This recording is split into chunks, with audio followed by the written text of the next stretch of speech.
Coming up next Wednesday on our program between 8:30 and 9 o'clock, we are going to be joined by one of the medical professionals from Tripp Family Medicine right here in Twin Falls. And the segment is called Better Health with Tripp Family Medicine. We had, of course, Dr. Jonathan Tripp in studio with us the other day, and he is always willing, and all of the medical professionals in his office, always willing to take your telephone calls on medical issues. And let's face it, we all have, if we don't have any major ones of our own, we all know people in our families or among our friends who do, and so this is an opportunity for you perhaps to get a little. We pointed out last week it's not always easy to get free medical advice, and we're not going to say that it's necessarily the be all end all, because the doctor is going to perhaps have to guide you and tell you to see somebody in a particular situation. But we will have somebody in studio with us this coming Wednesday.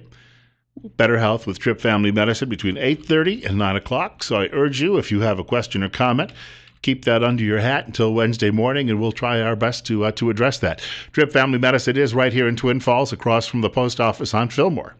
That's the main post office. And remember, life's too short not to feel good. Coming up just in about 20 minutes, my friend Lieutenant Colonel Steve Heil, if you're just joining us, and if you've been with us all morning, you know that, but if you're just joining us, he's going to spend a few minutes talking with us about what he finds to be an abomination taking place at an Air Force base, where a memorial to the POWs and MIAs has been dismantled because it had a put it this way, a Christian presence. And the Pentagon came in and said, no more. And he'll spend a few minutes. He's also a writer, and he blogged about this the other day, and I happened to see it. And in relation to what we were talking about during the course of the program yesterday, yes, tomorrow, Saturday, I'll be sleeping late, 4 o'clock at least. But we were having a discussion, and I was pointing out that in the military, Christians are basically on the run at this point. 43 at our studios. Bill Colley with you. It's 8:46. This is Top Story on News Radio 1310 KLIX and newsradio1310.com. I have a piece here today that I think describes the fact that we are really devolving into two Americas. You have the one America with its traditional values and beliefs, and then you have the liberal America, which, of course, is trying to set us down the road to a government, I guess, based on the Khmer Rouge, so they can eliminate all of the traditionalists. Wesley Pruden, editor emeritus from the Washington Times, the land of the cheerful giver. I'm not reading you the entire column. I think that reading on the radio should be left to those shows on NPR where they try to teach children. Do they still do that? They don't really call it educational programming anymore, do they? No, it's just, an appendage of the Democrat Party. But he is writing, he says, The Chronicle of Philanthropy, a journal that keeps track of who's giving what to whom, finds that those who speak the loudest about their concern for the hungry, the hopeless, and other good causes are the stingiest. They only want to give away the money of other people. Here's a quote. The wealthiest Americans are giving a smaller share of their income to charity, unquote. The Chronicle of Philanthropy, a nonpartisan, non-political journal, says of its analysis of IRS data available for 2012, quote, the poor and middle-income people are digging deeper into their wallets. Some nonprofit leaders, especially those who serve the poorest people, say it was the loyalty of people with low and moderate incomes that sustained them in the roughest periods of the economy and is continuing to do so now in the recovery, unquote. Now, we should point out, a lot of your wealthiest Americans are now flaming liberals. These are the people, of course, who give generously from Wall Street. Chuck Schumer is going to set a record for campaign contributions. I saw that yesterday, a link on the Drudge Report. He has already jokingly called, he and some of his cabal of Democrats on Capitol Hill, they are already jokingly referred to in their relationship with Goldman Sachs as Bank of the Democrats. So these are the people who, as the writer says, get up on the House or Senate floor, and they scream and yell and call Republicans greedy and nasty and mean, and well, guess what? The most generous in giving to the hopeless, according to the writer, the homeless and the hungry are the folks who live in conservative red states. These are the states that invariably voted for Mitt Romney. The stingy and the miserly tend to live in the blue states, the stronghold of the liberal pieties. They invariably voted for Barack Obama. The most generous of the blue states is Florida, giving a rate of 3.22%, ranking it 17th among the states. Florida has a lot of retirees, and even though it has voted Democrat in several elections, those have been close. And the retirees are likely voting just because they're concerned about losing certain government benefits that they have in their old age. And so they often vote for Democrats, but many of them in their own personal lives are very conservative and have very conservative values. Here you go. Can you guess what the best state is for giving to charity? And there's a reason it is, and I think we've talked about this before on the air. I'll give you a moment to ponder that. But one state leads all others in giving to charity, and it shouldn't be a surprise. 849, Bill Colley with you on Top Story on News Radio 1310 KLIX and newsradio1310.com. You could reach our show by dialing 736-0300, and you're on the air. Well, I wasn't realizing I was going to answer a question. Idaho.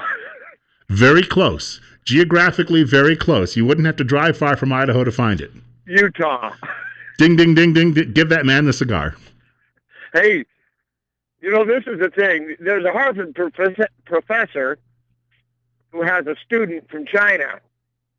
And the Chinese student, who is very observant, said, I had no idea the effect that a religion plays in American society.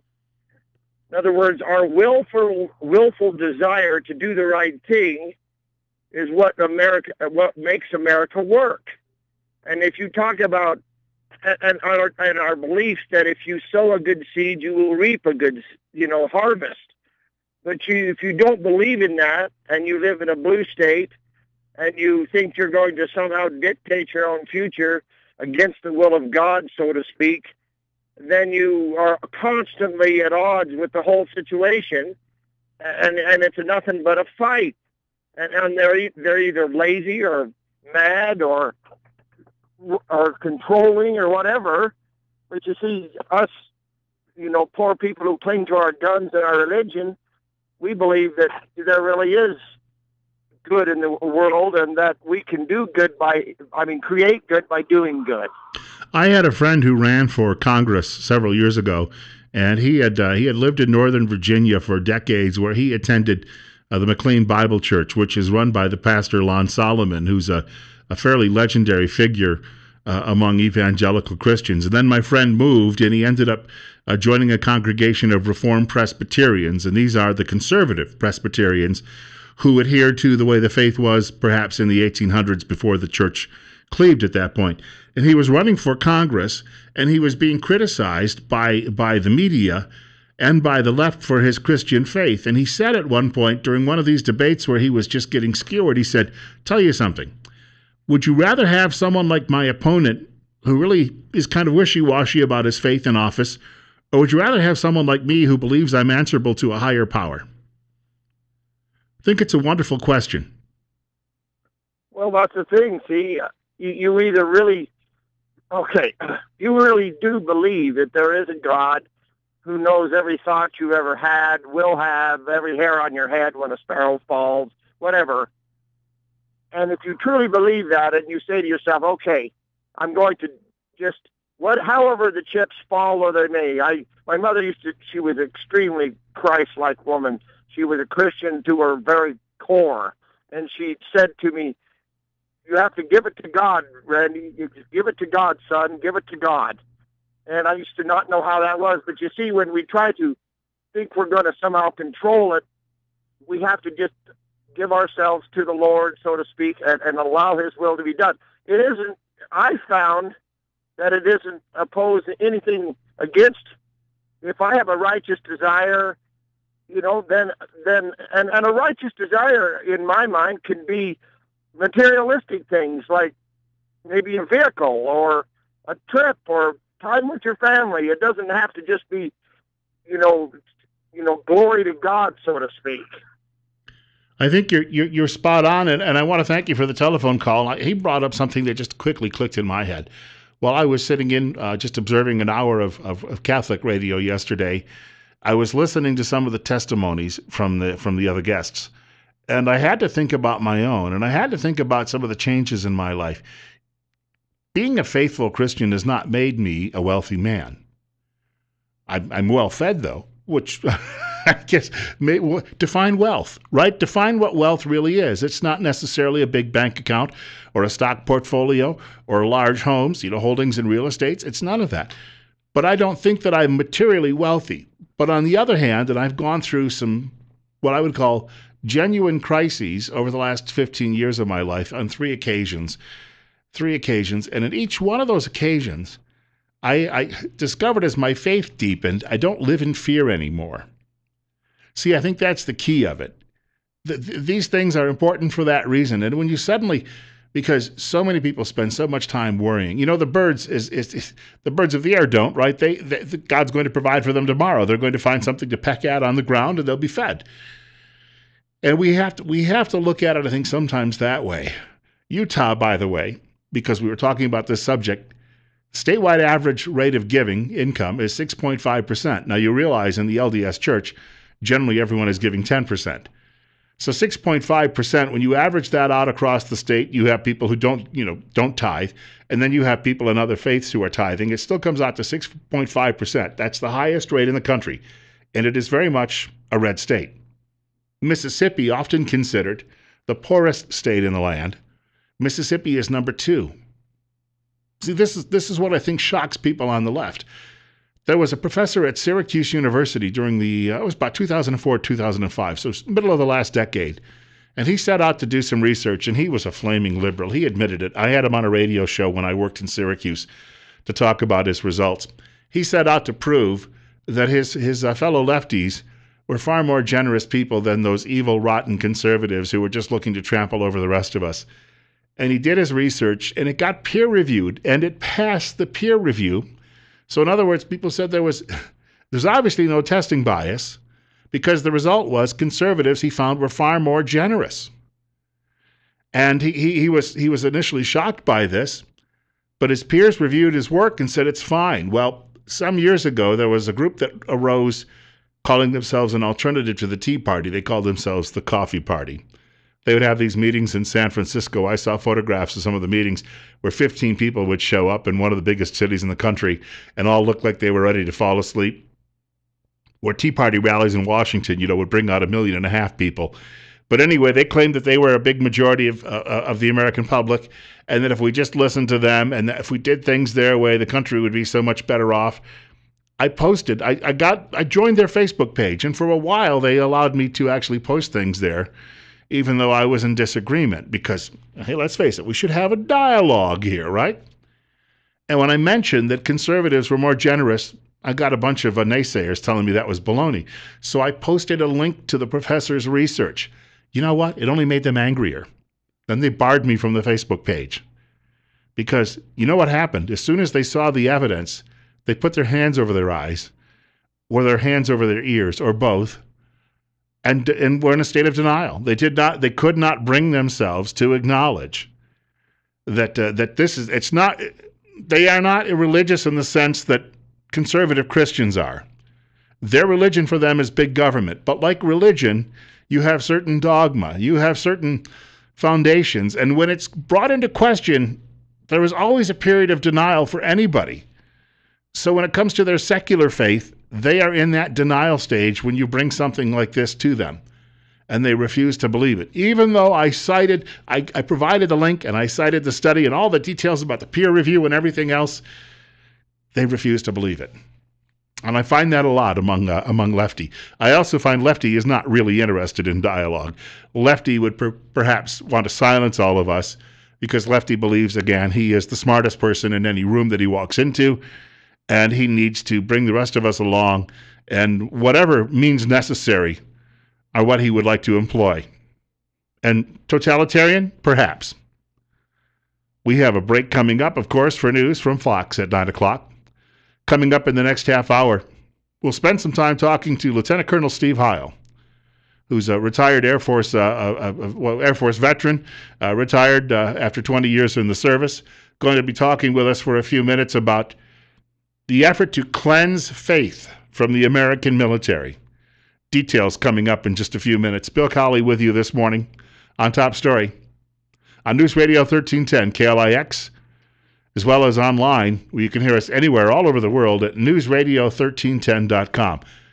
45 at our studios. It's 8:59. We opened the program yesterday talking about what we were really, I think we could label the war on faith. I hate using those types of phrases because among the American left, there's always a war on women or a war on liberals or a war on gays. And they don't ever consider a war on unborn babies or a war on faith. That would not, but still, those of us of a certain generation and perhaps a certain traditional belief, we feel that we are being, at this point, marginalized. And we also talked yesterday about how in the military there is a great effort underway to really try and purge faith from the ranks as well as among the officers.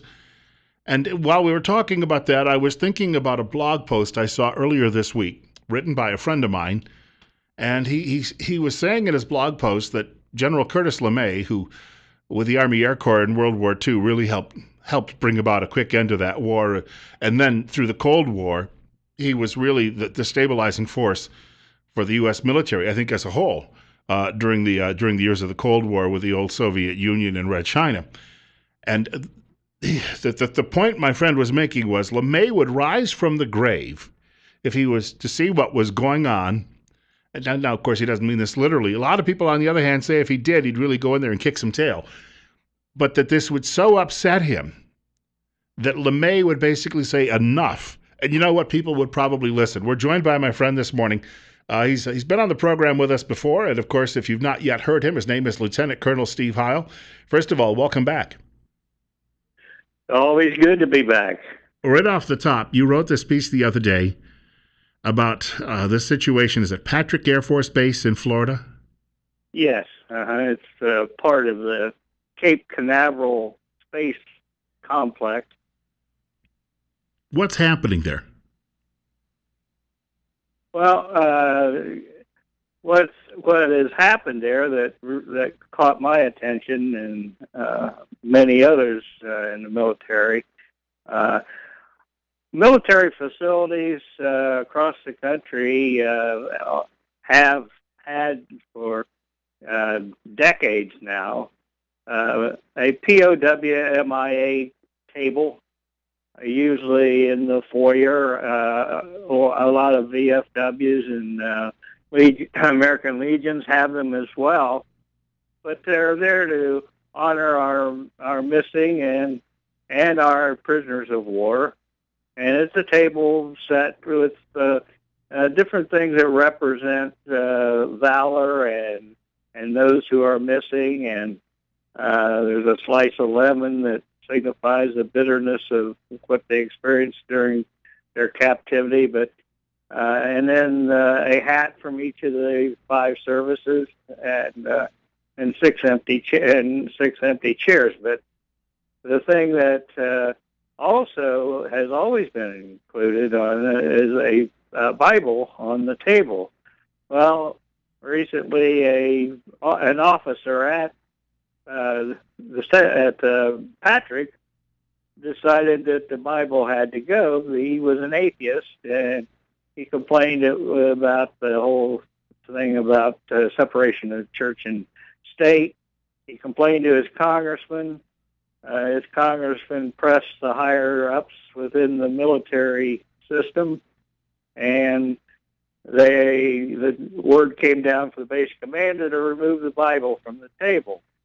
Well, he couldn't fight that. He'd be subject to court-martial because they would have probably given him, if they didn't already or hadn't, a direct order to take it off the table. But to his credit, he said, well, if the Bible isn't there, there's no reason for any of it to be there. And so he just removed the whole table and display from the lobby of the dining facility there at Patrick. The reaction, I would imagine, from most of the people at the base and generally a lot of other airmen probably is I would say they're not happy with the original complainer.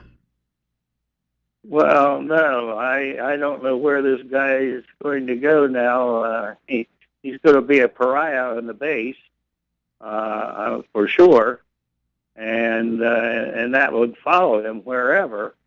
But it's I mean, it's really despicable, and because the Bible and so many there weren't very many POWs, particularly in captivity, who were Muslims. For the most part, they were all predominantly Christian, and they've all been said over time, those who survived have come back, that it was their Christian faith that sustained them through this ordeal that they had to experience. And then for this officer to come along, who probably, I don't know anything about his background, but the fact that he was able to dishonor those individuals, one single person, and the military caved, and he was able to speak for an audience of one, if you will. And it's the power of the tyranny of the minority anymore. That's what is so dangerous and frustrating about where we've come today in regard to this whole thing with Christianity in the United States, and particularly in the military. Our guest is Lieutenant Colonel Steve Heil, joining us this morning. He's retired from the United States Air Force. It's coming up on 13 minutes after 9 o'clock, 45 at our studios. Top Story with Bill Colley on News Radio 1310 KLIX and newsradio1310.com, which means you can hear us anywhere all over the world. This really got started. This whole notion of purging faith from the military, if you think about it historically, got started of all places at the Air Force Academy, if I remember.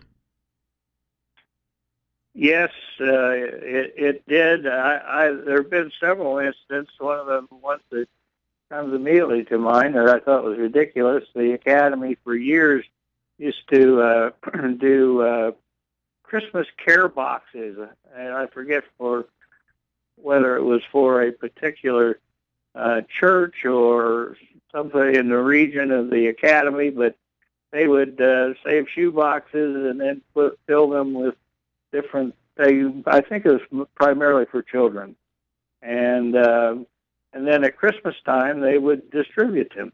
And somebody complained about this. Again, it had to them a religious connotation in some respect, maybe because they were storing them in the chapel. I've forgotten the details, but again, an atheist, I believe, again complained that, and so now that the Air Force Academy, they can't do this charitable good deed, whatever you want to call it, because one person found it offensive to their religion, or more specifically, it was an atheist, their lack of religion.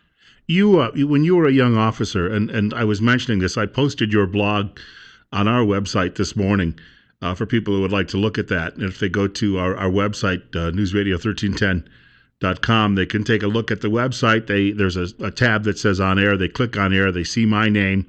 And then next to my name, it says Colley's Commentary. But I actually identify you as the writer of this particular blog.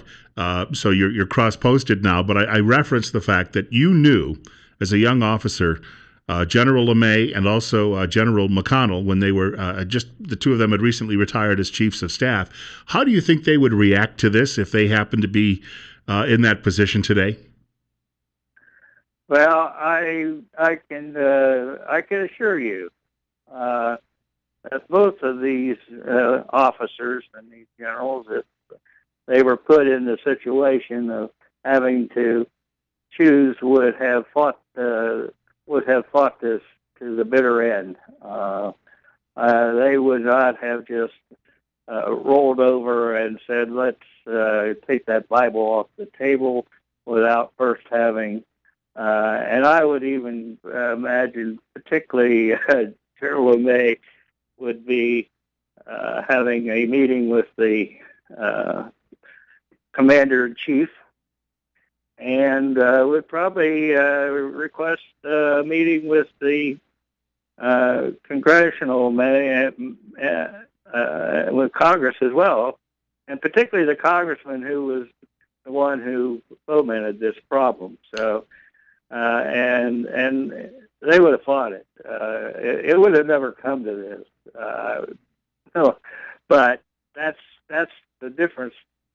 It's always been politically a political situation, particularly you get at the 4 and 3 2-star level. But the military is now so politicized and so beaten down by political correctness that they pretty much kowtow to anything that might create problems, particularly for the administration, that might embarrass them.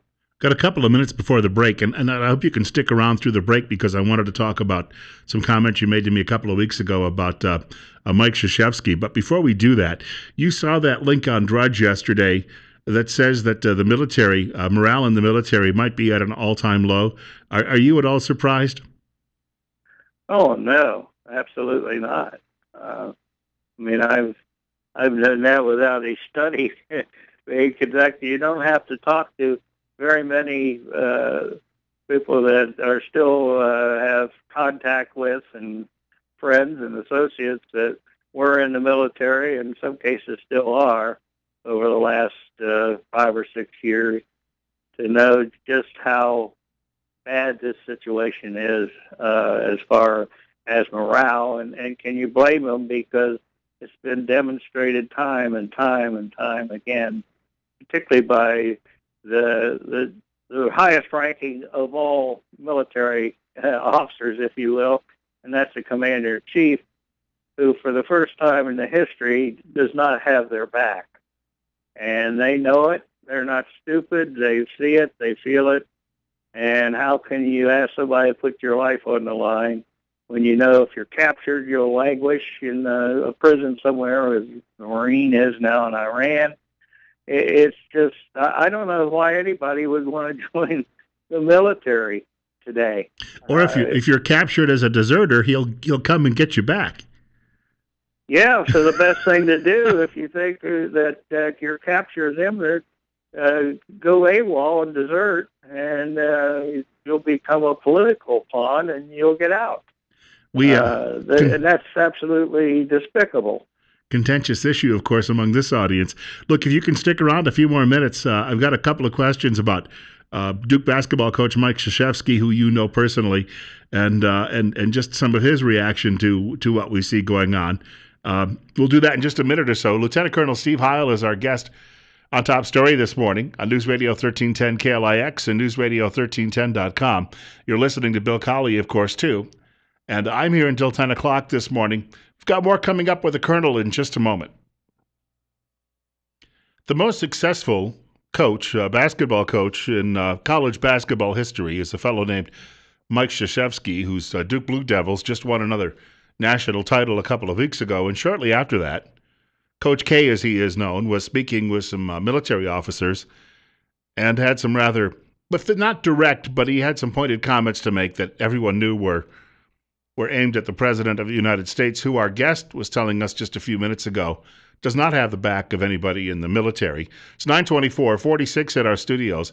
Bill Colley with you on Top Story on News Radio 1310 KLIX, as well as newsradio1310.com. And we are joined this morning for a few more minutes by Lieutenant Colonel Steve Heil. He is retired from the United States Air Force. And I was telling the folks before you were on the air that you were at one time one of Coach K's classmates while you were in graduate school in Indiana, right? Yes, I was there through a military program where the Air Force sent me to Indiana when I spent two great years there, two of the best years in recent Indiana basketball history. Bobby Knight's back-to-back undefeated seasons and first national championship. And Mike Krzyzewski was in two of my classes. One of the classes was with a legendary professor at that time in the business school at Indiana, Dr. John Mee, who had worked for I don't know how many presidents and served on I don't know how many boards, but he hated basketball. And but Dr. Mee, I had one class with Mike. It was a seminar, small class, 12, 13 students. we'd meet Monday, Wednesday, and Friday, 9 o'clock in the morning. And Dr. Me religiously every Monday would come in and start by some derivation of before we begin the week. Is there anybody that could possibly have anything more important to impart to the class than what I'm about to? And of course, nobody ever said anything. So one morning, he went through his little spiel, and Mike held up his hand, and Dr. B looked at him. He says, "My, aren't we brave, Mike? Well, what is it that's so important that you're going to take my valuable class time to talk about?" He said, and Mike said, "Well, Dr. B, I want you to know this is my last day in your class." And me said, "Oh, really? I didn't know I decided to fail you yet." And he said, "Well, what is it that's so important?" And Mike said, "Well, Dr. Me, I have to be in New York on Wednesday at noon for a press conference. They're going to announce I'm the new head basketball coach at West Point." Well, me went off on this tirade and started out, "Oh, my God, that's the dumbest damn thing I've ever heard of. You're going to go off and waste your time teaching a bunch of half-naked savages to run up and down a court." And he just went off. He finally settled down with his famous last words were, "Well, okay, that's what you want to do. Go ahead. That's the last anybody will ever hear of Mike Krzyzewski." Uh-huh. And over the years, when I see one of the most successful people in the country and respected people, Mike Krzyzewski, I reflect back to those famous last words. So you never know. Quickly, we got about 2 minutes to go. You were telling me in the break a story about we could end up after Obama, obviously, with a Hillary Clinton presidency. She is not at all, just as much as Mr. Obama, reviled by a lot of people in the military. Oh, yeah, absolutely. Probably in some cases at an equal level. I won't say less or more, but that's bad regardless. And we've heard how her contempt for their Secret Service agents, guys that are there to take a bullet for them if need be. And they refer to them and think of them as pigs. And they had similar things to say about our military, and particularly individual officers. I won't mention names, but it was despicable. How can you really be a commander-in-chief when your people that are out there fighting and dying because of you, and you disrespect them? It's why morale is absolutely at probably one of the lowest points it's been in, I don't know how long, but a very long time. Valley Forge, maybe. But maybe Valley Forge. But it was Washington himself that kept that band of people freezing to death. But it was because of him. I can't imagine if Barack Obama were in a similar situation today. He'd be very lonely there at Valley Forge. Well, Steve, thank you much for your time today. We'll talk soon. Say hello to the family. I will do that. Thank you. All right. Have a good day. Care. Lieutenant Colonel Steve Heil joining us this morning on Top Story, sharing some thoughts with us about some of the people that he's known and not at all pleased with the direction of the country. Maybe we ought to listen to a few more of these old veterans instead of listening to the yammerers over on the American left. Hey, I've got more coming up. Bill Colley with you. Story from GOP candidates being harassed about gay marriage once more. There could be a special legislative session coming in the state of Idaho. We'll mention that in just a moment. I do want to also mention my good friends at Western States Bus Services, where they are hiring part-time bus drivers right now, split shifts, 5 days per week. You can apply today by contacting 733-8003. Now, you remember you don't have to work summers because summer we have off from school. And those snow days, you wouldn't be working those as well. And the pay would be $10.75 per hour. Western States Bus Services is an equal opportunity employer. Lead story at our website, News Radio 1310 KLIX. You're taking a look at that. NewsRadio1310.com, of course, is the exact address you would be checking out. Governor Butch Otter may be bringing back legislators to work on a child support bill. Now, let's get a little history about this. It was 1 week ago that this bill died. The federal government says if Idaho does not pass this bill, the federal government will withhold tens of millions of dollars from the state. In other words, the federal government comes in and says, you have to do these things in order to get this money. If you don't do them, tough. Well, legislators balked at doing this. At least the large number of them did, because in order to do this bill, it says that we would have reciprocity with foreign governments. That is, if a guy skips town and he heads to, I don't know, Iran or Pakistan or Myanmar, goes to a foreign country to avoid paying child support, or he goes there and doesn't then pay the child support. According to this law, if it's passed and adopted by the state of Idaho, then through a reciprocity agreement, we could have that fellow's wages garnished, and that he would be paying then the child support. And everyone says, aha, a public good. We'll take care of that problem. The children will get the support they need, and they won't have to go on the dole, or won't have to go on it as much.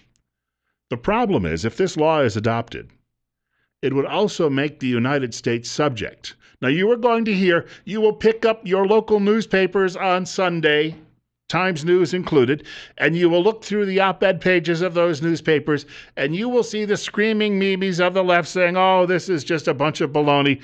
That could never happen in the United States. That could never happen in the state of Idaho. But you would be subject in some cases to dealing with the laws of those nations as well. You give up a bit of your sovereignty. No, Sharia is not going to be imposed in Idaho any day now. But the fact of the matter is, every time we do these deals, we let that camel get its nose a little more under that tent. The fact of the matter is, that's what legislators were thinking about. They are not saying, well, we're going to stonewall these people who need child support. You'll hear that already. The left is making that claim. Oh, they don't like children, apparently. Oh, typical Republicans, mean-spirited, no-good SOBs. But once more, there's another reason to this, and that is the fact that this is tied to it. Let's see if the old boys over at the Times News this weekend can actually mention that when they rail against the legislators who voted against this bill. Let's see if they will tell you why. Give the full explanation, because too often I read those editorials and they forget to mention that there was a rider in the bill, and that if you pass that law, then that rider would also subject us to something perhaps much worse later on. Or they forget to talk about the cost of these bills. They were screaming about Raul Labrador a few weeks ago in that local newspaper because of a particular bill he voted against. Why? Because there were going to be some issues with the cost of that bill. This $200 billion fix for this particular bill was going to require Congress to borrow from the Chinese $140 billion. There was no mention of that. Come on, lefty, start telling us the full story. An omission is just as much a lie. This is why people have no trust left anymore for anyone in establishment media. And the only thing that newspaper is good for, and I'm not even going to get into the old adage about birdcage linings, if you run out of toilet paper, though, you have a fine use for it. 9:38. Bill Colley with you this morning on Top Story. 47 at our studios. I'd like to thank you for joining me today. I just had to get that one out and mention it. It just, you see these things, and it makes the smoke pour out of my ears. I know the governor is concerned about this bill, and I know they would like to get something done. And it's probably a fine bill as long as you can make it clear that we will not be subject to international law by opening that door. If they can do that, then go ahead and pass the bill. But that is the main sticking point at this point. I do give the governor credit. He did not sign into law the cannabinoid bill, that is the medical bill, the marijuana oil bill, which would have allowed this oil to be used. Parents said that their children need it because it prevents seizures, children who have epilepsy. And the governor made a great point in his veto. He said there is no scientific evidence whatsoever that cannabis oil actually suppresses these seizures that these children have. God bless him for taking a stand and having a little political courage. Possibly he's never going to run for political office again, and it makes it easier to find it. But still, he stood up and he said, I do not see any evidence that would back this up. On the other hand, if mom and dad wanted to toke on that, and perhaps there are a few out there who would, well, you know where we're going. 20 minutes now from 10 o'clock. Look, I'll take some of your calls in just a moment. 47 at our studios, but we have some fine messages from some fine sponsors on the way. On Top Story with Bill Colley in just a moment. News Radio 1310 KLIX and newsradio1310.com online means you can listen to us anywhere, all over the world. So we have a country that is $20 trillion in debt officially. Unofficially, when you count all the numbers up, we've talked about this before, I think, on the show, and I think if you were really astute, you would remember that we had said some estimates, when you talk about all of the local liabilities and promises made by state and local governments to retirees, that actual debt level is $130 trillion, somewhere in that. In other words, it could never be paid back, and eventually it's all going to collapse, and all of those goodies the government gives you will be gone. And then watch Lefty try to say, well, if we only just tax the rich a little bit more, well, they'll get on planes and leave then. That'll be the result of that. It's your own insatiable greed that has driven us to this point. I mean, when you think about it, that's true. It's 9:44. Bill Colley with you on Top Story on News Radio 1310 KLIX, as well as online at newsradio1310.com. It is 47 at our studios. So what is the media interested in asking the Republican candidates about? The fellows who are running for president of the United States. Gay marriage. Would you attend a gay wedding if you were invited to it? And if not, why are you so mean? Marco Rubio has already taken the politically correct avenue and saying, sure, I'll go, which is unfortunate. And then again, Mr. Rubio likes to wet one finger, stick it in the air, and see which way the wind is blowing. Think immigration reform. On the other hand, Rick Santorum, being the conservative Catholic and sometimes an Opus Dei attendee that he is, has said no, because he said, I would feel it would be a violation of my conscience to sanction it, and it may hurt your feelings, but if I go and I feel it violated my conscience knowingly, then perhaps I'll keep myself out of heaven. And I think that that's more important, getting to heaven, than your feelings at the moment. Yes, but my feelings, if you hurt my feelings, you're mean and God won't like that. And now you've got Ted Cruz being asked the question as well, and this will go on and on and on. $130 trillion in debt. Ted, how do you feel? If you were invited to a gay wedding, would you go? But in the meantime, before we talk about that, let's get to our caller. You're on the air with Bill Colley on News Radio 1310 KLIX and newsradio1310.com. What's on your mind? Well, I hate to call him back, but sometimes I feel if I have something good to point to make, maybe make it quick. Sure. Okay. Well, you remember how they showed if they were to tax the rich and just literally take everything they had, and for a full year, the impact was so minimal that taxing the rich the argument in itself, it carries no logic whatsoever, but they continue to use it. But when were they logical? And that's my point. I'll hang up. Thank you much for the call. And of course, if you took every last dime from the wealthy in this country and you said, all right, we're going to use this in government spending, what are you going to do in 6 months? Because it would take about 6 months for the government to burn through that. And after 6 months, there wouldn't be any wealthy left that you could still tax. The producing class would no longer be producing. So yes, you could go empty their bank accounts, grab all their stocks, empty their pockets, mug them on the street, whatever Mr. Obama would love to do. And then when they didn't have any money left, you could take all of their money and you could pay the bills for 6 months. That's the estimate about how long it would last. And you did see the research this week that says that the rich are still paying most of the taxes in this country. Overwhelmingly. Funny how that works. Meanwhile, 50% of the country is on the dole. No matter how you look at it, if you're getting a transfer payment of any kind from the government, you are on the dole. It's somebody else. It's called a transfer payment. You can dress it up and call it whatever you want, but it's all still welfare. 9:48. Bill Colley with you. Mike Huckabee coming along in just a minute. So Ted Cruz was asked this question during a visit on a conservative talk show because it's popping up all over the place. And he didn't really give an answer one way or another. But he did say this. I think what he was trying to get at is, I don't know. If he was invited as a guest to a same-sex wedding, would he go or not? He was on Hugh Hewitt's show. And he simply said, I don't know. But then he said, this question is ridiculous, and why are we as Republicans being asked this? Again, the country is trillions and trillions and trillions of dollars in debt. 130 trillion, perhaps, ultimately. A trillion is 1,000 billion. A billion is 1,000 million. We can't even get our hands around this debt. I think that Cruz's answer is probably the most honest one so far, along with what we heard from Rick Santorum. And Cruz is simply saying, I don't know. It depends on who it is. And I feel the same way. If one of my best friends came along and said, I'm getting married to my pal Johnny over here, would you come? I don't know. I'd have to think about that.